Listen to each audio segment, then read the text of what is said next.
கிறிஸ்துவுக்குள் மிகவும் பிரியமான தெய்வ பிள்ளைகளே, பரலோகமான நிகழ்ச்சியின் மூலம் உங்களை சந்திப்பதில் என் இருதயம் கர்த்தருக்குள் மிகுந்த மகிழ்ச்சி அடைகிறது. உங்கள் எல்லாரையும் இயேசு கிறிஸ்துவின் இன்பையின் அமர்த்தினாலும் கிராஸ் டிவி ஊழியங்கள் சார்பாக என் அன்பின் வாழ்த்துக்கள். இன்றைய பரலோகமன்னா தேவனுடைய ஆவியினாலே எல்லாம் ஆகும்.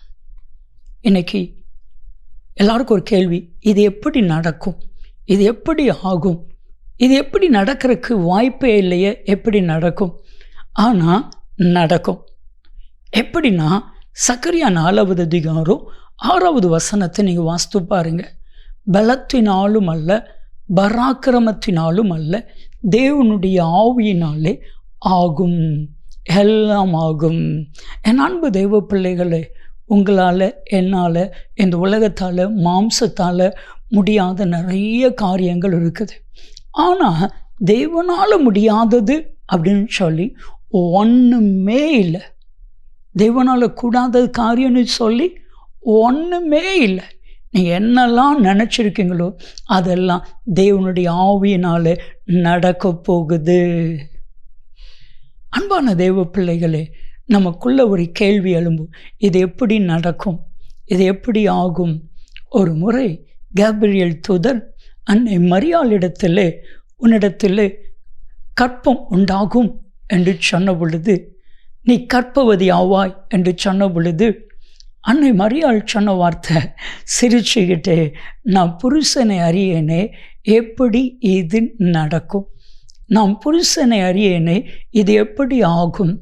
அப்பொழுது கேப்ரியேல் தூதன், இது தேவனுடைய ஆவியினாலே ஆகும். லூக்கா 1 அதிகாரம் 36, 37 வசனத்தும் வாசித்து பாருங்க. இன்னைக்கும் ஆவியானவர் உங்களை பார்த்து சொல்லுகிற வார்த்தை, இது எப்படி ஆகும்னு கேட்குறவங்களுக்கு கர்த்தர் சொல்லுகிறான், என்னுடைய ஆவியினாலே ஆகும். ஒரு காரியத்தை மட்டும் புரிஞ்சுக்கோங்க, பலத்தினாலும் அல்ல, பராக்கிரமத்தினாலும் அல்ல, ஞானத்தினாலும் அல்ல, விவேகத்தினாலும் அல்ல, அறிவினாலும் அல்ல, பணத்தினாலும் அல்ல, மதிப்பு மரியாதைனாலும் அல்ல, இதெல்லாம் நடக்காது. ஆனால் தேவனுடைய ஆவியினாலே எல்லாம் ஆகும்.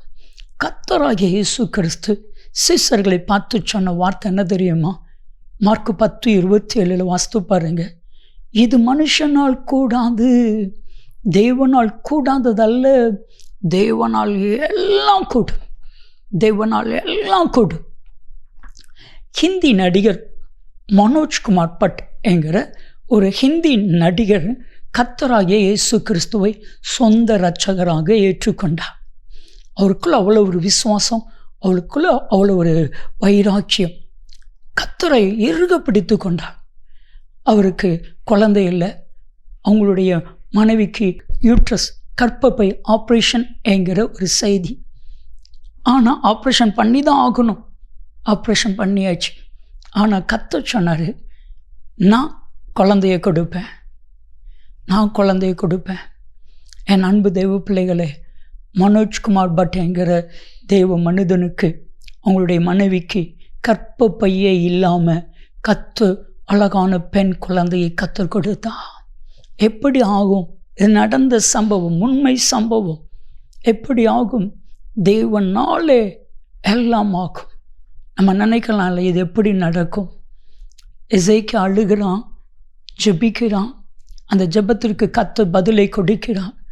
அப்பொழுது ஆண்டவரே சொல்கிறார், நீ சுகமாகி நல்லா இருப்ப, உனக்கு ஒரு அடையாளத்தை நான் காட்டப் போகிறேன். பாகை முன்னாடி போகணுமா, பின்னாடி வரணுமா? அப்பொழுது எசேக்கியா ராஜா சொல்கிறாரு, முன்னாடி போகிறது ஈஸி, பின்னாடி அது வரணும், அது லேசான காரியம் இல்லை. ஆட்சி ஆட்சி நடந்தது. உங்களுக்கு நடக்காதா? உங்களுக்கு நடக்கும். ஜெபிக்கலாமா? அன்பின் தகப்பனே, நம்முடைய பிள்ளைகளுடைய வாழ்க்கையில் எதெல்லாம் ஆகாது, நடக்காது நினச்சாங்களோ அதெல்லாம் நடக்கும்படியாக ஜெபிக்கிறேன். அப்படி செய்கிறதற்காக உமக்கு நன்றி. இயேசு கிறிஸ்துவின் நாமத்தில் ஜெபிக்கிறோம் ஜீவனுள்ள பிதாவே, ஆமென், ஆமென். கிறிஸ்துவுக்குள் மிகவும் பிரியமானவர்களே, எல்லாம் நல்லபடியாக நடக்கும். நன்மையும் கிருபையும் ஆசீர்வாதங்களும் நிச்சயமாக உங்களை தொடரும். ஆமென், ஆமென்.